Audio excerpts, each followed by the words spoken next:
Studies have shown that at least 115 million cars and trucks drive on American roads every day, and even more all around the world.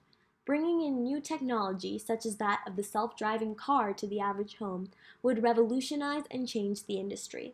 With such a big change, there are many human factors considerations which must be taken into account when designing and implementing autonomous vehicles, from the displays to the mechanisms to the interactions with human passengers.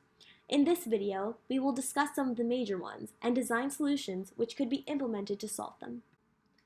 There are a variety of human factors issues that must be taken into account, but we will focus on some major solutions for the following human factors issues: controls, displays, human automation interaction, and safety and accident prevention.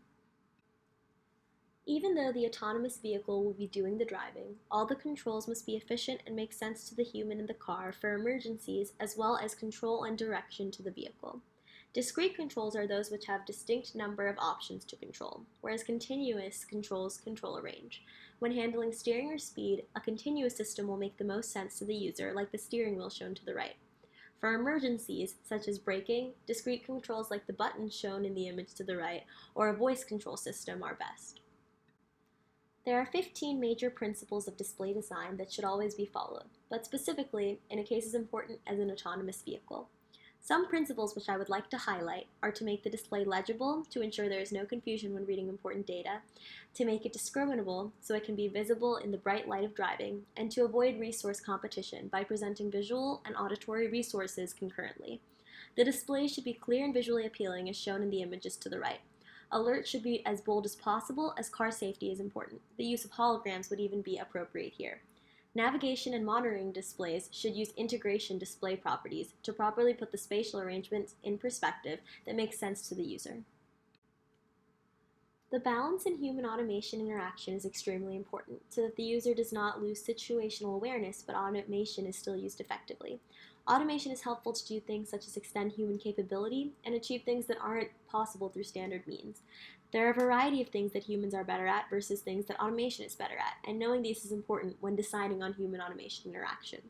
For example, people are better at seeing the big picture, from getting from point A to point B, whereas automation is better at monitoring the process for rare events, such as gently slowing the brakes during an emergency and ignoring extraneous factors, such as getting nervous while driving. There are a variety of levels of automations which one can use depending on one's situation. I believe self-driving cars should use level 2, where options are displayed for the user to pick from so the user stays engaged but still safe no matter what driving conditions are.